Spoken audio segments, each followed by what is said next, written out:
Good morning. नमस्ते। शुरू करें, चलिए आ जाइए। हम पढ़ने वाले हैं नीति शतकम।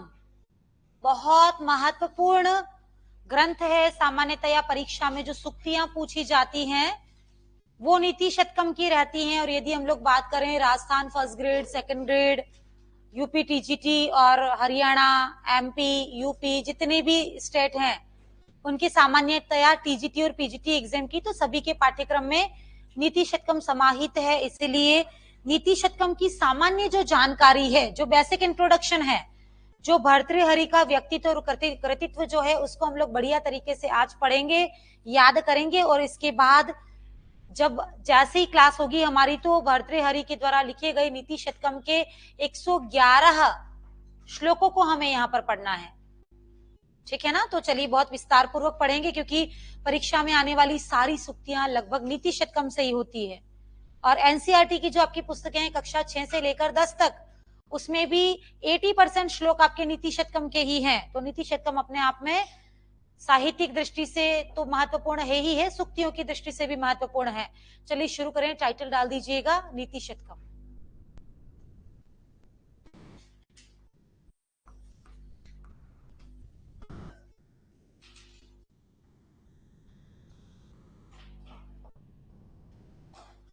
टाइटल डाल दीजिएगा नीति शतकम।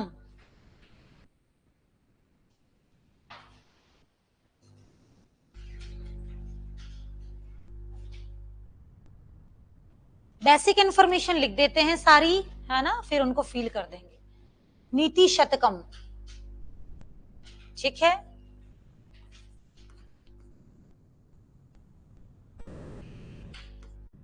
नीति शतकम पढ़ने से पहले हम लोग पढ़ेंगे भर्तृहरि का व्यक्तित्व, है ना।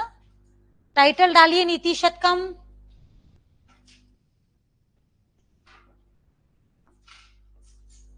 टाइटल डालिएगा नीति शतकम। नीति शतकम में पहले एक बार बेसिक इंफॉर्मेशन के लिए हम लोग भर्तृहरि का व्यक्तित्व पढ़ेंगे। भर्तृहरि का व्यक्तित्व। भर्तृहरि का समय क्या है, पिता कौन है, अनुज यानी छोटा भाई कौन है,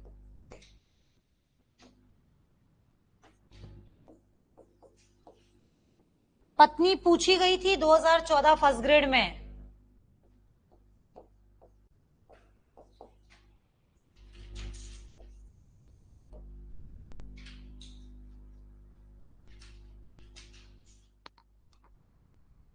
शुरू करें।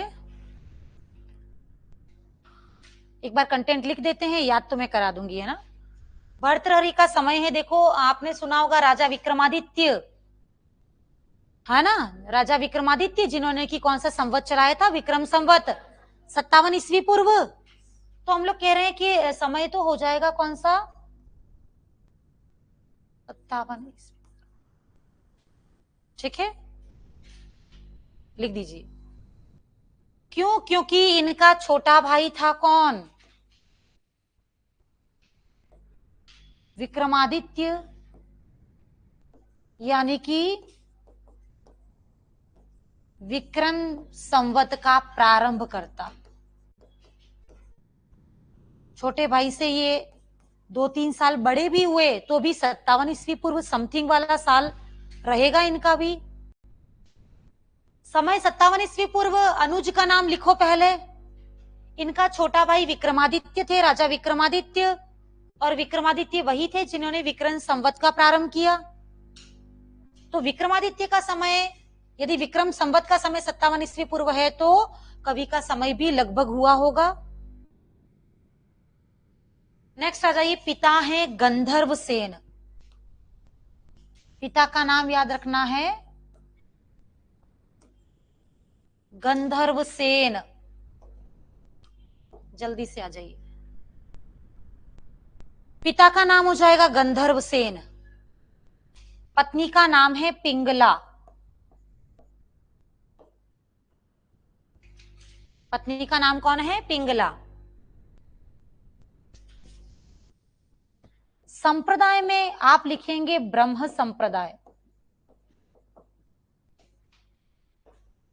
संप्रदाय में आपको लिखना है ब्रह्म संप्रदाय।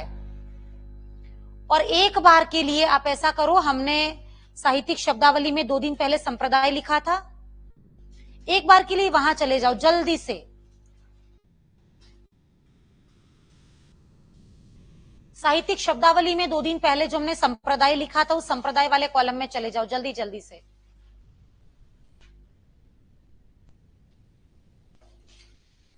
ठीक है, वहां भर्तृहरि का नाम नहीं होगा। सारे शैव तो हैं ही है।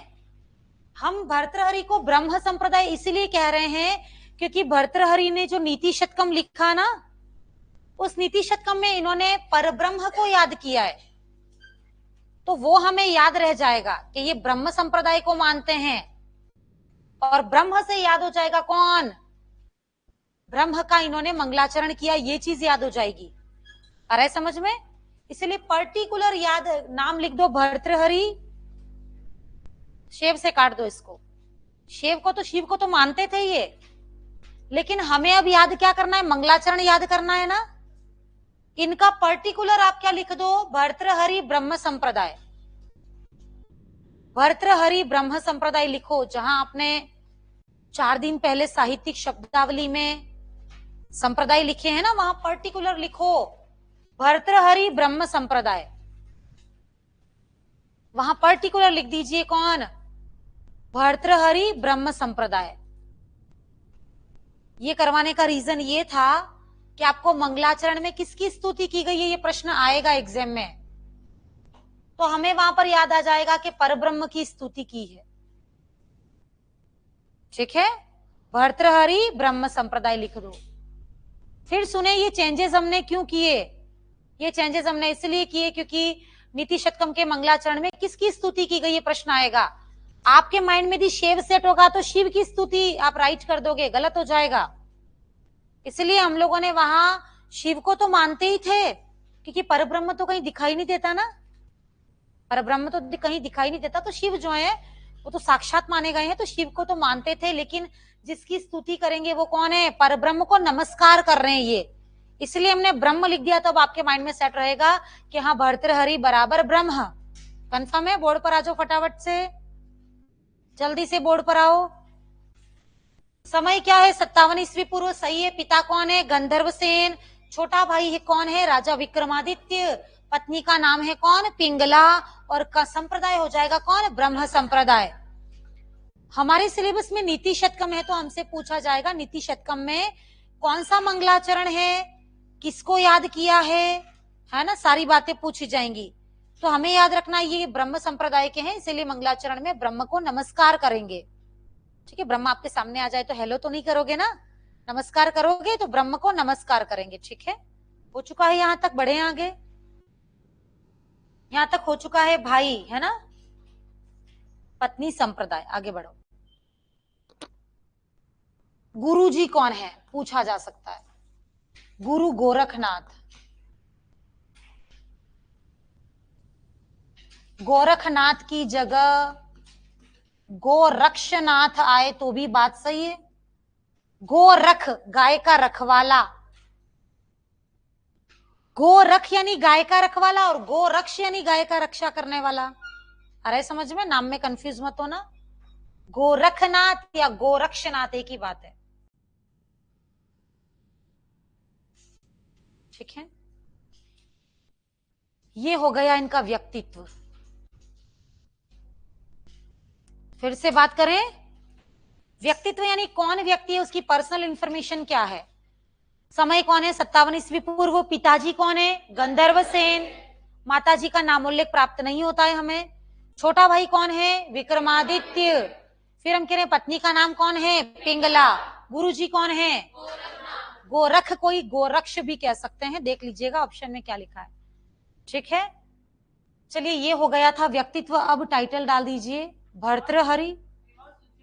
बिल्कुल, निवास उज्जैन आ जाएगा आगे। चलो चाहो तो लिख दो, है ना, निवास भी लिख दीजिए। देखो निवास तो था, ये पिताजी के साथ रहते थे मालवा, और इन्होंने जो राजधानी बनाई वो उज्जैन बनाई थी।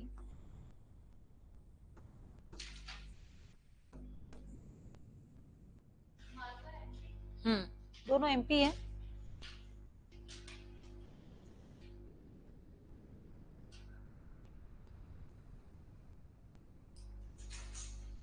कंफर्म सारी चीजें याद करो। इन्होंने राजधानी बनाई थी, राजा भर्तृहरि जब थे तो राजा बनकर इन्होंने जो राजधानी बनाई थी ना वो उज्जैन को बताई थी। जन्म इनका हुआ है मालवा में।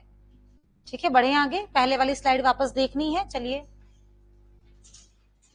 जल्दी से देख लीजिएगा। व्यक्तित्व हो चुका है, बहुत बढ़िया तरीके से याद है। टाइटल डाल दीजिएगा भर्तृहरि कृतित्व। टाइटल डाल दीजिए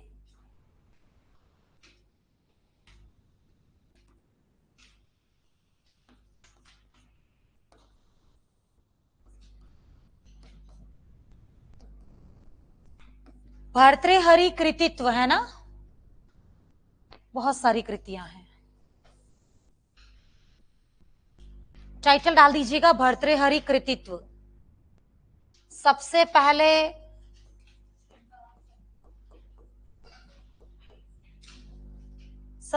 अपन बात कर रहे हैं नीति शतकम से शुरू करते हैं, जो सीक्वेंस नीति शतकम,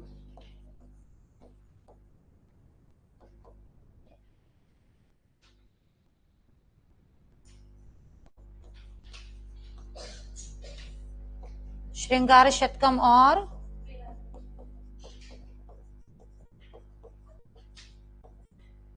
वैराग्य शतकम।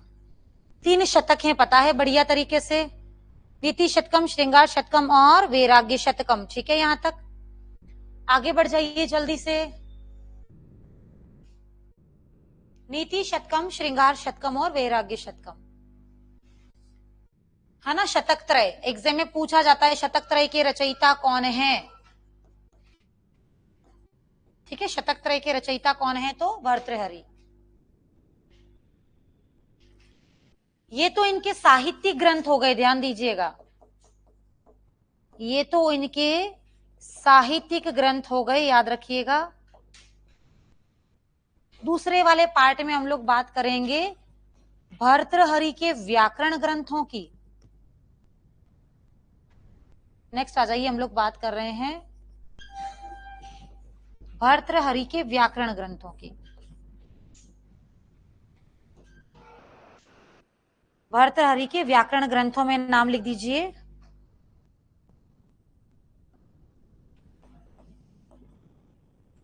वाक्य पदियम और महाभाष्य टीका।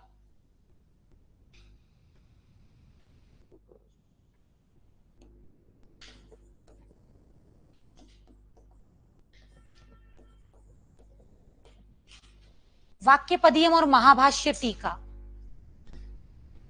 आ रहा है समझ में। वाक्य पदियम और महाभाष्य टीका।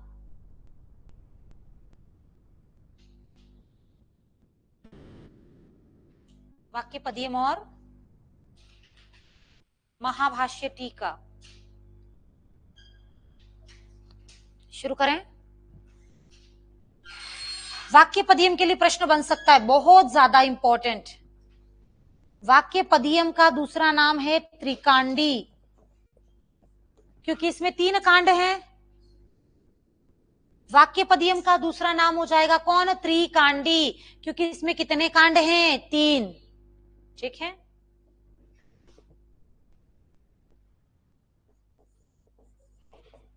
कांड के नाम लिख दो। ब्रह्मकांड, वाक्यकांड, ब्रह्मकांड, वाक्यकांड और तीसरा है पद प्रकीर्य कांड।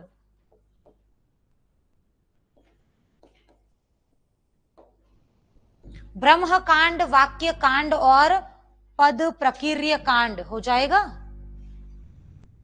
ब्रह्मकांड, वाक्यकांड और पद प्रकीर्य कांड।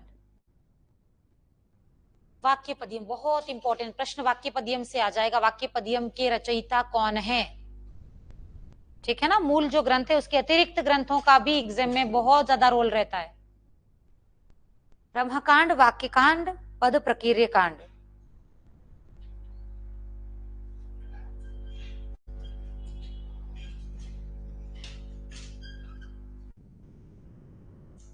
ठीक है, अब मेरे पास तो स्पेस नहीं है, लेकिन आपको नेक्स्ट आपके पास स्पेस है ना, वाक्य पदियम में ही लिखिएगा।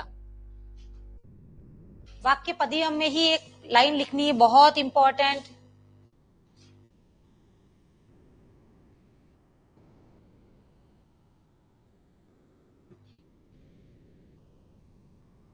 वाक्य पदियम के बारे में ही लिख रहे हैं।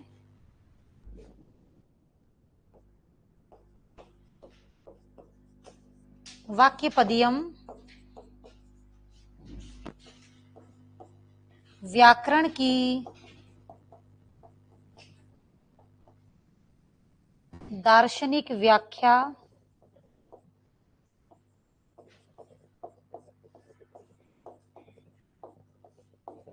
करने वाला ग्रंथ है। व्याकरण की दार्शनिक व्याख्या करने वाला ग्रंथ है, बहुत इंपॉर्टेंट।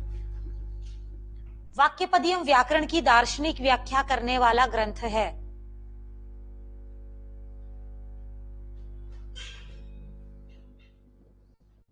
क्या है वाक्य पदियम? व्याकरण की दार्शनिक व्याख्या करने वाला ग्रंथ है। बढ़िया, आगे बढ़े।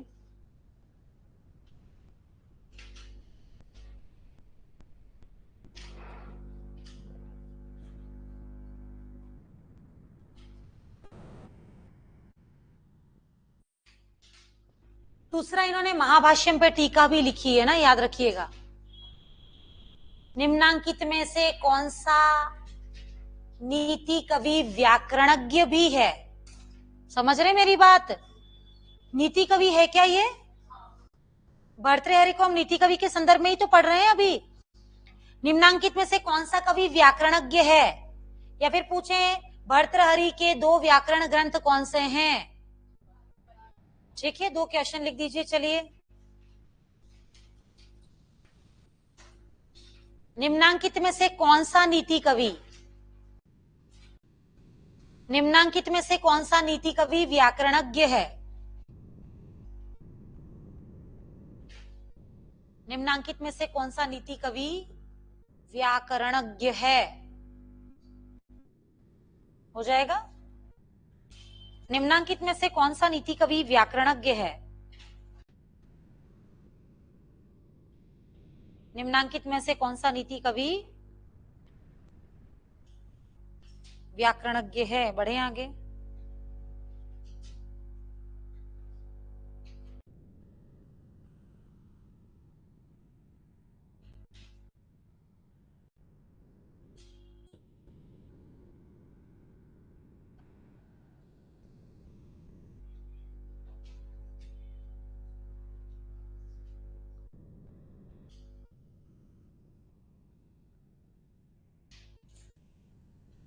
शुरू करें।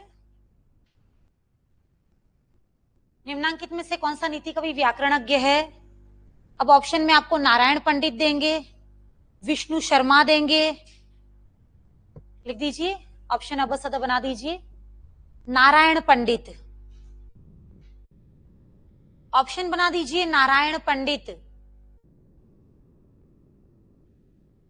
नेक्स्ट बना दीजिए विष्णु शर्मा। नारायण पंडित, विष्णु शर्मा, भर्तृहरि या कोई नहीं।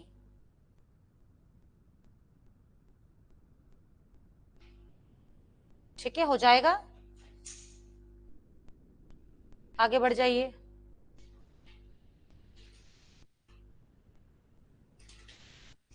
व्याकरण ग्रंथ 2 हैं, नजर आ रहे हैं स्पष्ट रूप से, वाक्य पदियम और महाभाष्य टीका। ठीक है, बढ़ते हैं आगे। चलो, भर्तृहरि का कृतित्व समाप्त हुआ। अब आ जाते हैं पर्टिकुलर हमारे सिलेबस में है नीति शतकम। तो नीति शतकम क्या है उसके बारे में बात कर लेते हैं। ठीक है,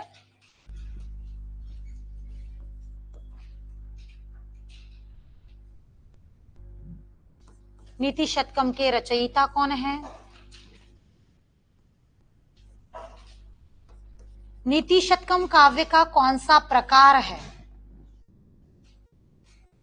नीति शतकम में कुल श्लोक कितने हैं और मंगलाचरण क्या है? आ जाइए फटाफट से।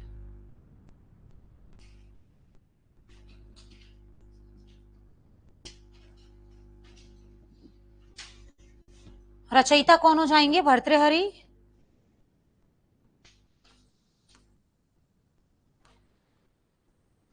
काव्य का प्रकार कौन सा है? मुक्तक गीति काव्य लिखवाया था क्या पहले? इसी को नीति ग्रंथ भी कह देंगे हम लोग।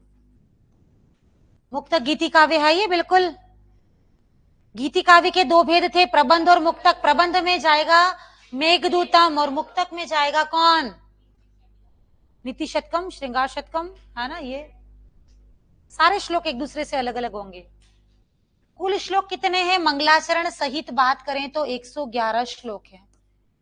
मंगलाचरण और प्रक्षिप्त सबको काउंट कर दिए जाएं तो कुल श्लोक हो जाएंगे कितने? 111। मंगलाचरण पे आ जाइए।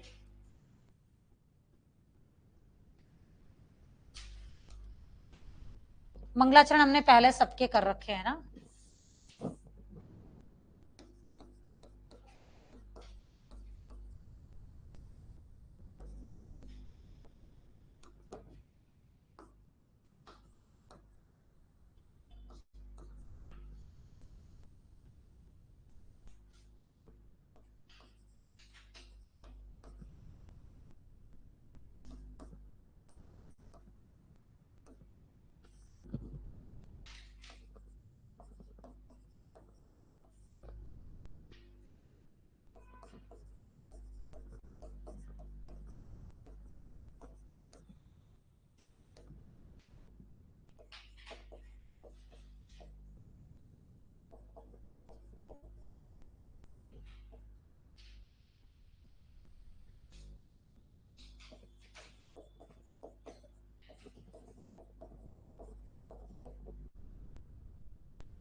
नमः शांताय तेजसे, नमः अंडरलाइन कर दीजिएगा। नमस्कारात्मक मंगलाचरण है। पर ब्रह्म को नमस्कार किया है। अनुष्टुप छंद है। ठीक है, बढ़े आगे।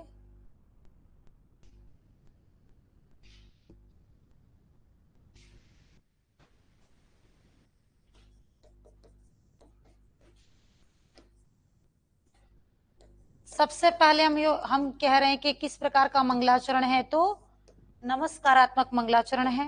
नंबर 1। हम बात कर रहे हैं कि परब्रह्म को नमस्कार किया गया है। तीसरी इंपॉर्टेंट बात, छंद कौन सा है, तो प्रत्येक चरण में 8-8 वर्ण आ जाएंगे, अनुष्टुप छंद।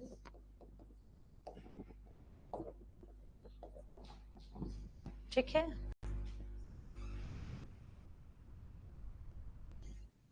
नमः आपका आगे आ जाएगा इस हिसाब से, है ना। 8-8 की अपन यदि गणना करेंगे ना तो आपका नमः आगे आ जाएगा, कोई फर्क नहीं पड़ता, आपने पीछे भी लिखा है तो।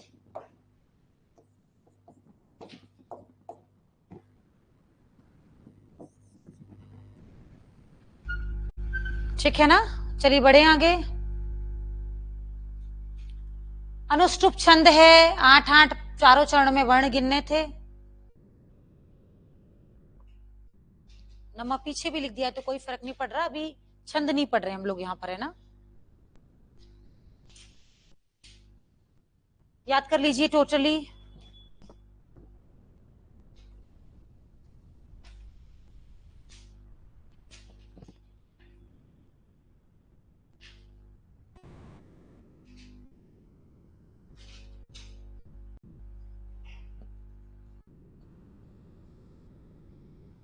शुरू करें।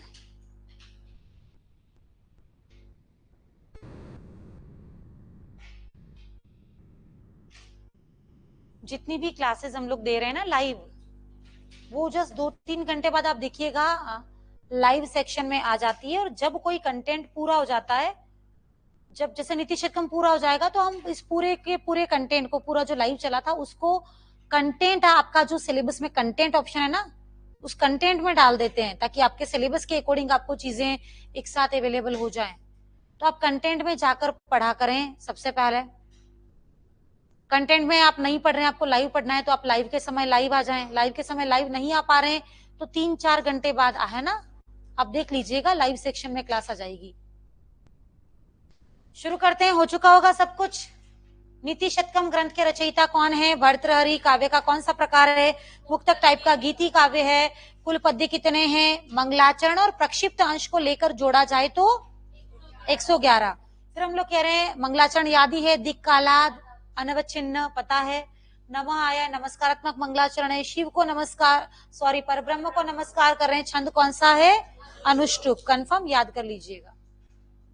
चलिए, ग्रंथ विभाजन।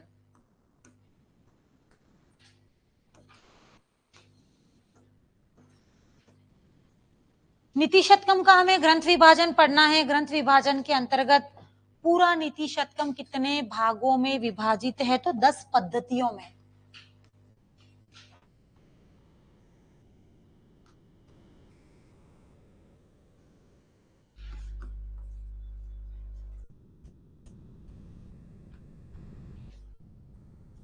पूरा ग्रंथ 10 पद्धतियों में विभक्त है। तब आपसे प्रथम पद्धति कौन है, अंतिम पद्धति कौन है, 5वें नंबर पर कौन सी पद्धति है, ऐसे प्रश्न आएंगे। और आएंगे तो आप लोग ही कर पाओगे बढ़िया से। ठीक है, यहां तक लिख दीजिए। देखो थोड़ा ट्रिकी तरीके से हम लोग थोड़ा मेहनत करेंगे पर याद तो कर ही लेंगे। सबसे पहली पद्धति का नाम है अज्ञ पद्धति। अज्ञ यानी मूर्ख पद्धति भी कहते हैं। कई पुस्तकों में मूर्ख निंदा पद्धति भी लिखा है। हो जाएगा। अज्ञ पद्धति, अज्ञ जिसको ज्ञान नहीं हो, ज्ञान नहीं हो यानी जो मूर्ख हो, तो अज्ञ पद्धति का दूसरा नाम है मूर्ख निंदा पद्धति। ठीक है। दूसरा,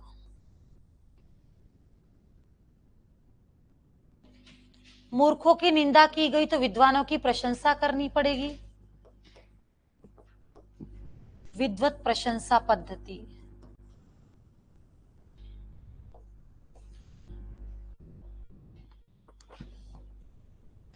तीसरा है मान शौर्य पद्धति।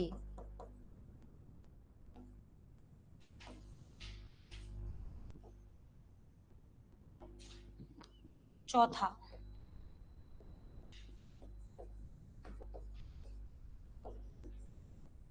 अर्थ पद्धति।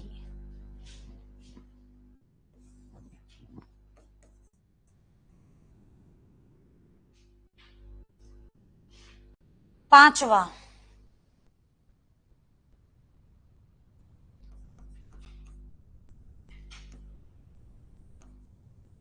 दुर्जन पद्धति। छठा,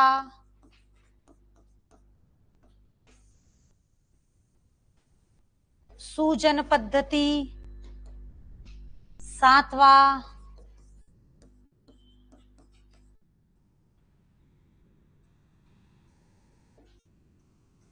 परोपकार पद्धति।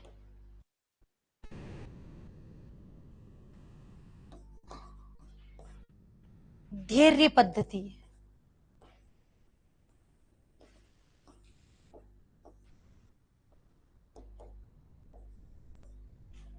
नवा आ जाइए देव पद्धति। और लास्ट में है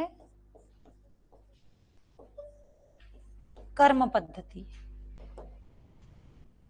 लिख दीजिए, फिर याद करने का प्रयास करते हैं ना। 2:30 बजे के बाद बात करें ना। 2:30 बजे के बाद बात करें।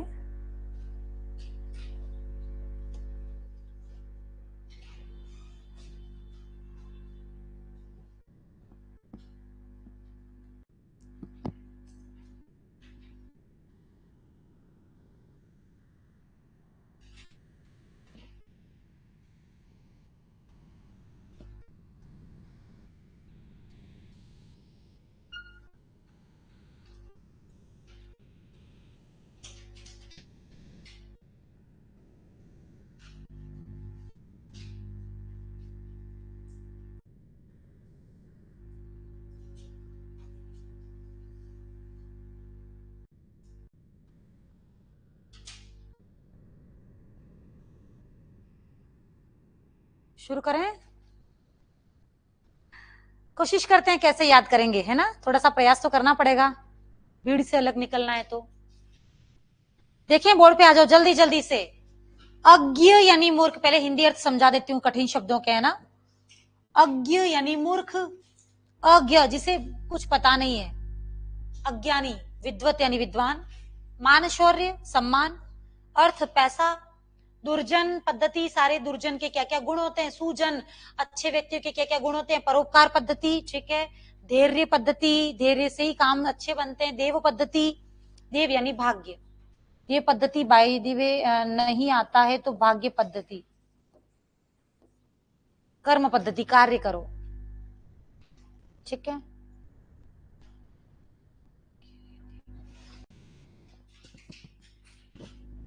शुरू करें, चलिए बोर्ड पर आ जाना है ना सब फटाफट से। देखो 2 लाइनें हमें बनानी पड़ेंगी। पहली लाइन ये है कि अज्ञ, अज्ञ यानी अज्ञानी, यदि विद्वान बन जाए तो उसे मान भी मिलेगा और अर्थ भी मिलेगा। अज्ञ यदि विद्वान बन जाए तो उसे मान भी मिलेगा और अर्थ भी मिलेगा, बिल्कुल सही बात है ना, मिलेगा। अज्ञानी व्यक्ति यदि विद्वान बन जाए तो उसको सम्मान भी मिलेगा और अर्थ भी मिलेगा। फिर दूसरी लाइन, दुर्जन यदि सुजन बन जाए तो क्या होगा, दुर्जन यदि सुजन बन के परोपकार करे, दुर्जन यदि सुजन बनकर परोपकार करे, है ना, धैर्य के साथ, दुर्जन यदि सुजन बनकर परोपकार करे धैर्य के साथ, तो भाग्य और कर्म, भाग्य भी कर्म फल देगा, भाग्य भी कर्म फल देगा, ऐसे याद करो। फिर से बात करें, लिख देते हैं, फिर 2-3 बार कोशिश करते हैं, अपने आप याद हो जाएगा। और ये वो चीज है जो कि फर्स्ट क्या है आंसर निकल जाएगा, लास्ट क्या है निकल जाएगा, क्रमानुसार 4 लिखो निकल जाएगा, छठे नंबर पे कौन है निकल जाएगा, सब कुछ, everything will be possible after it. समझ में आ रहा है? शुरू करें। हिंदी लिख दो आप तो, एक बार फिर आगे बात करते हैं। ट्रिक बना लो, TRI सीखते, ट्रिक लिख दो।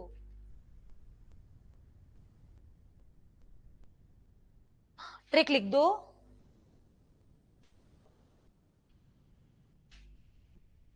मुझे तो YouTube पे टाइटल मिला हुआ, ट्रिक की देवी। सही है।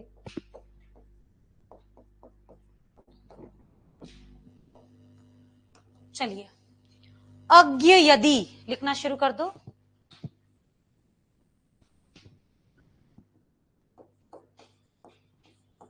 अज्ञ यदि विद्वान बनेगा तो उसे मान, सम्मान कर दो, उसे सम्मान और अर्थ मिलेगा। सम्मान से मान शौर्य पद्धति याद आएगा।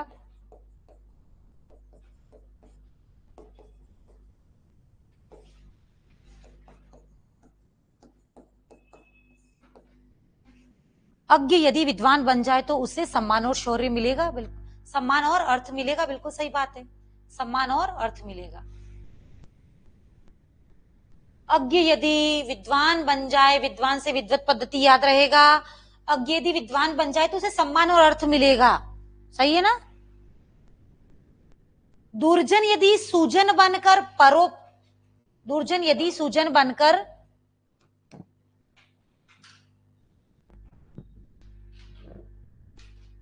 दुर्जन यदि सुजन बनकर, लिखना शुरू कर दो।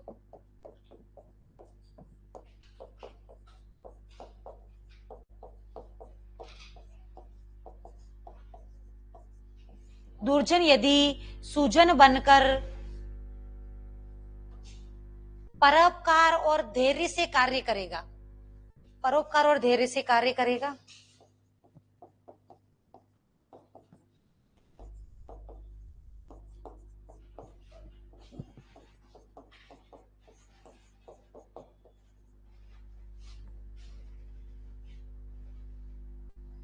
देखो, देव पद्धति को भाग्य पद्धति भी कहते हैं, तो आपको थोड़ा सा याद करना पड़ेगा कि आप भाग्य याद करो, भाग्य को ही देव कहते हैं, ये तो याद रह जाएगा ना आपको। हम कह रहे हैं दुर्जन यदि सुजन बनकर परोपकार और धैर्य के साथ कार्य करेगा तो भाग्य भी कर्म फल देगा, भाग्य भी कर्म करेगा, ऐसा कर दो, भाग्य भी कर्म करेगा। तो भाग्य भी काम करेगा, है ना, भाग्य भी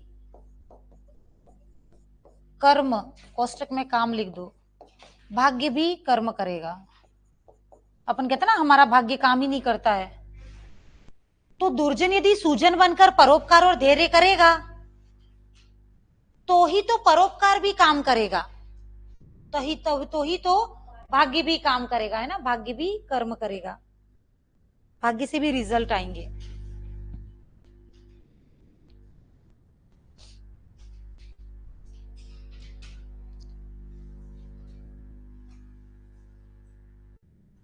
सोनी जी बिहार, है ना, आप कह रहे हैं मैडम आपके आशीर्वाद से मेरा चयन बीपीएससी में हो गया है 9th और 10th में, गुरु माँ को कोटि कोटि प्रणाम, मुझे भी आपसे मिलने का सौभाग्य प्राप्त होता तो धन्य हो जाती। मिल रहे हैं ना बेटा अपन, वी आर टुगेदर, देखो ये सौभाग्य मिल रहा है मिलने का, प्रसन्न रहो, वेलकम टू उदयपुर, उदयपुर आइएगा।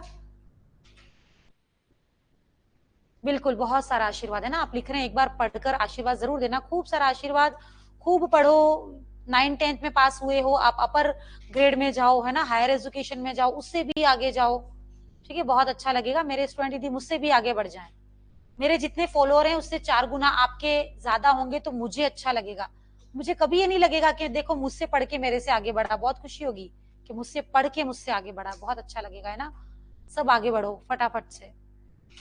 चलिए, हो चुका है सब बढ़िया से, कहीं कोई समस्या नहीं है। फिर से बात करें, ग्रंथ का विभाजन कितनी पद्धतियों में हुआ है, तो 10 पद्धतियों में हुआ है। कुल श्लोक कितने हैं, 111। मंगलाचरण दिक् कालात अनवच्छिन्ना, है ना, नमः शांताय तेज से, नमः शांताय तेज से को भी थोड़ा अंडरलाइन कर देना, क्योंकि एग्जामिनर ना थोड़ा सा वक्र हो गया है, अब एग्जामिनर थोड़ा सा शातिर हो गया है। नमः शांताय तेज से मंगलाचरण कहां पर है, तो फिर हम तो दिक्कालाद अनवच्छिन्ना करके बैठे थे, नमः शांताय तेज से भी मैंने कहीं पढ़ा इसलिए बोल रही हूं, ठीक है, नमः शांताय तेज से किसका मंगलाचरण है, नमः से नमस्कारात्मक, और किसको स्तुति किया है हमने, ब्रह्म पर ब्रह्म को, और श्लोक छंद कौन सा हो जाएगा, अनुष्टुप छंद हो जाएगा। फिर हम लोग बात कर रहे हैं कि 111 श्लोकों के लिए कुल पद्धतियां कितनी हैं, 10 पद्धतियां हैं, ठीक है ना। ट्रिकी तरीके से बोलने की कोशिश करते हैं कि अज्ञ यदि विद्वान बनेगा तो उसे सम्मान और अर्थ प्राप्त होगा, दुर्जन यदि सुजन बनकर परोपकार और धैर्य करेगा तो भाग्य भी कर्म करेगा, ठीक है, भाग्य भी काम करेगा, भाग्य काम नहीं कर रहा ना, रुका हुआ है भाग्य, तो भाग्य भी एक्टिवेट हो जाएगा, काम करने लगेगा, ठीक है। ये है आपका सारा का सारा बेसिक इंट्रोडक्शन नीति शतकम का। अब जब नेक्स्ट डे हम लोग मिलेंगे तो नीति शतकम के 15-15 20-20 श्लोक करके बहुत बढ़िया तरीके से सुक्ति वाइज क्या क्वेश्चन बनता है वो भी करेंगे, व्याकरणात्मक तो हम लोग करेंगे ही करेंगे, और साहित्य क्या प्रश्न बनता है बिल्कुल वैसे ही जैसे कि हमने भगवत गीता पढ़ा था उसी तरीके से पूरा नीति शतकम 5-6 दिन में समाप्त करेंगे बढ़िया तरीके से, ठीक है। अभी आपकी ये जो क्लास है ये समाप्त हो रही है, ठीक है।